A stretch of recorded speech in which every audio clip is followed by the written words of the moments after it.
Então, durante a década de 1920, os cientistas, eles acreditavam que os genes estavam localizados nos cromossomos e também sabiam que os cromossomos eram compostos por DNA e proteínas. Mas como o DNA era uma molécula tão simples quimicamente, eles acreditavam então que os genes deviam ser compostos por proteínas, que são moléculas mais complexas. Foi então quando um médico, o Fred Griffith, ele fez uma descoberta surpreendente. Foi quando ele estava estudando as bactérias Streptococcus, que causa pneumonia. Como os antibióticos naquela época eles ainda não tinham sido descobertos, a infecção por essa bactéria, né, pelo Streptococcus, que causa pneumonia, levava à morte. Ele observou que essas bactérias, quando cultivada em laboratório, elas se apresentavam de duas maneiras. Elas podiam se apresentar na forma patogênica, possuindo então colônias com característica lisa, que são as cepas S de Smooth. Então, as bactérias patogênicas, quando injetadas em camundongos, levava o camundongo à morte e era isolado do sangue do camundongo bactérias que formavam então colônias lisa. E também era observado no laboratório a bactéria não patogênica, que ela formava colônias rugosas. Quando essas bactérias não patogênicas eram injetadas nos camundongos, os camundongos eles permaneciam saudáveis, não morriam, e era isolado do sangue do camundongo bactérias que apresentavam colônias rugosas. Quando ele pegou uma suspensão de bactérias patogênicas e aqueceu, causando então a morte dessas bactérias, quando injetada nos camundongos, os camundongos permaneciam saudáveis e não era isolada nenhuma bactéria do sangue dos camundongos. O próximo experimento, ele pegou então a suspensão de bactéria patogênica que foi aquecida pelo calor, a bactéria patogênica aquecida pelo calor, adicionada então da bactéria não patogênica. Ele observou que quando ele injetava essa mistura, os ratinhos contraíam então a infecção e levava à morte. E foi observado, né, foi isolado do sangue dos camundongos tanto bactérias de colônia lisa como bactérias de colônia rugosa. Então ele se perguntou, né, o que havia naquela bactéria, né, na suspensão da bactéria patogênica morta pelo calor, que fazia com que as bactérias não patogênicas gerassem então as bactérias patogênicas de colônia lisa que tinham sido mortas pelo calor, mas ele observou que elas estavam vivas dentro do ratinho e que o ratinho tinha morrido de pneumonia. É daí que surge então o princípio transformante, que havia alguma substância nas células, né, das bactérias patogênicas que podia transformar as células vivas das bactérias não patogênicas, surgindo então bactérias patogênicas vivas.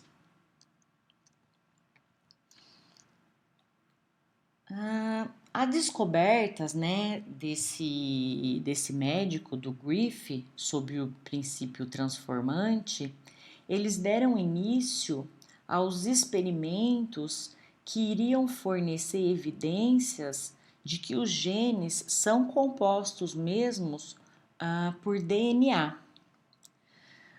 Foi quando o grupo de pesquisa liderado pelo bacteriologista Oswald Avery, seguindo, né, a mesma linha dos trabalhos de Griffith, foi através de um experimento que ele aqueceu uma suspensão de bactérias patogênicas, dessa maneira então causando a morte dessas bactérias e obtendo então um extrato dessas bactérias patogênicas.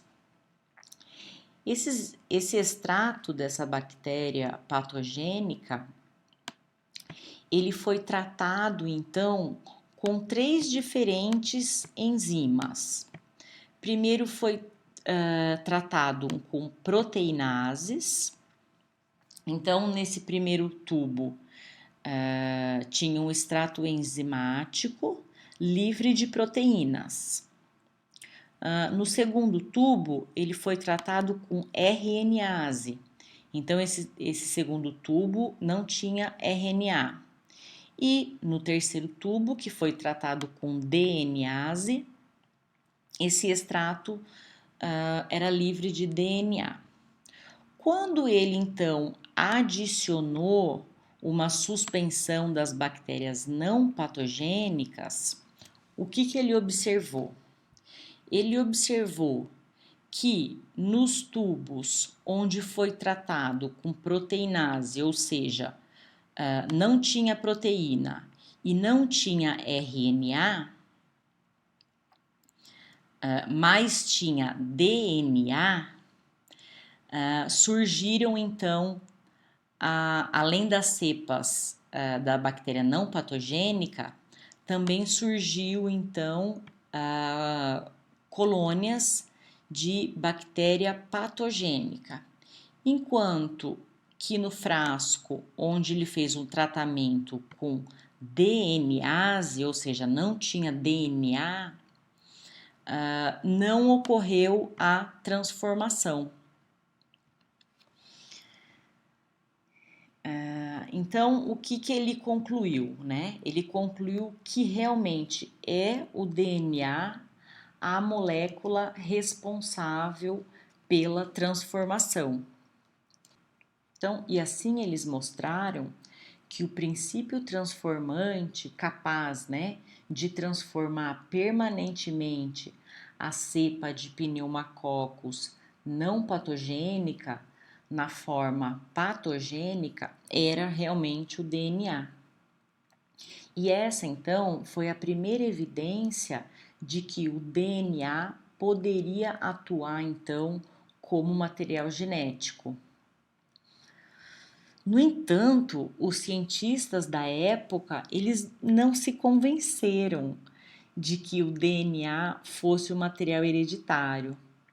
Eles questionaram os resultados do grupo de Avery, dizendo que talvez pudesse ter ocorrido alguma contaminação com proteínas.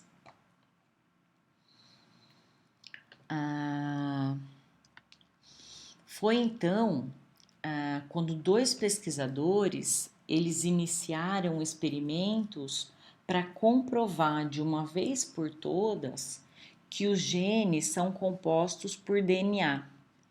Na época, eles estudavam o vírus T2, que infectava bactéria e a destruía. Então, o vírus,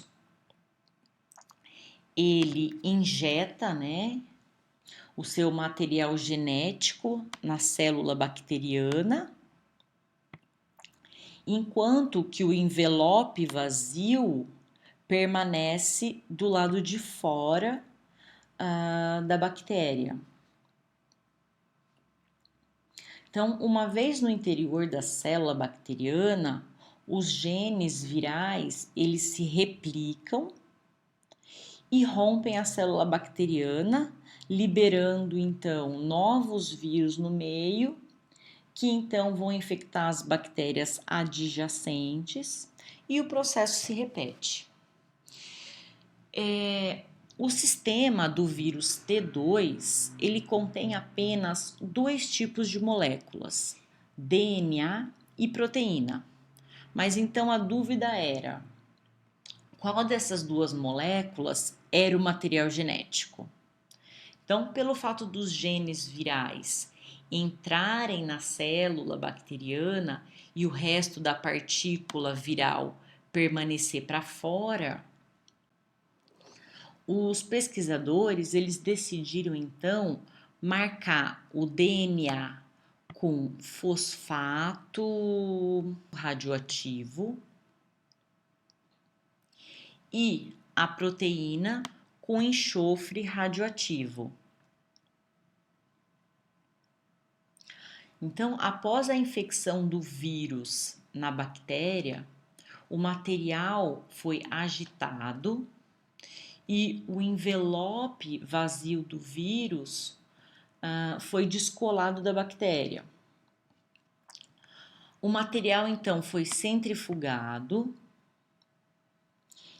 A bactéria infectada, que é mais pesada que a partícula viral, ela formou então um precipitado no fundo do tubo, enquanto que as partículas virais mais leves, elas permanecem em suspensão.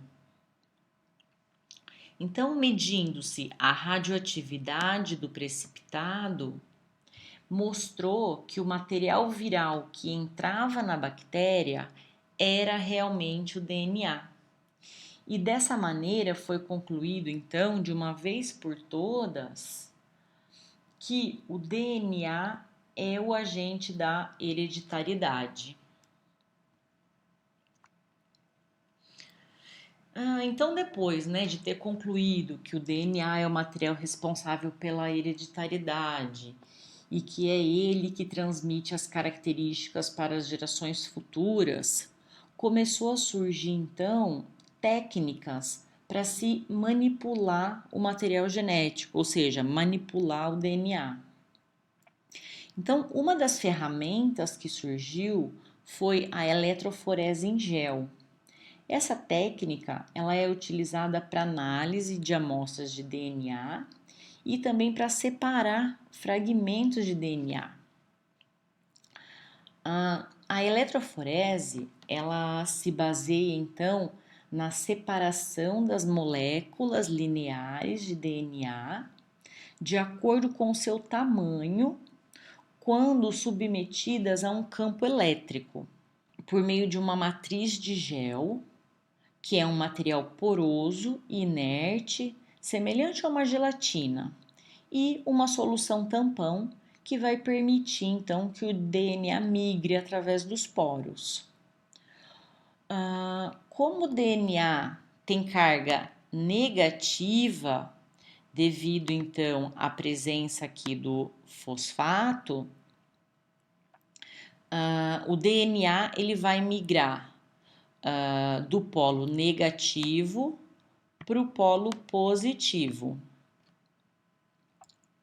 quando submetido então à carga elétrica. E a matriz de gel, ela vai atuar como uma peneira, através da qual então as moléculas de DNA vão atravessar. Quando moléculas grandes, elas têm mais dificuldade de atravessar os poros do gel e, portanto, eles vão migrar mais lentamente. Enquanto que fragmentos menores, eles têm mais facilidade de deslocamento, então eles vão migrar por distâncias maiores.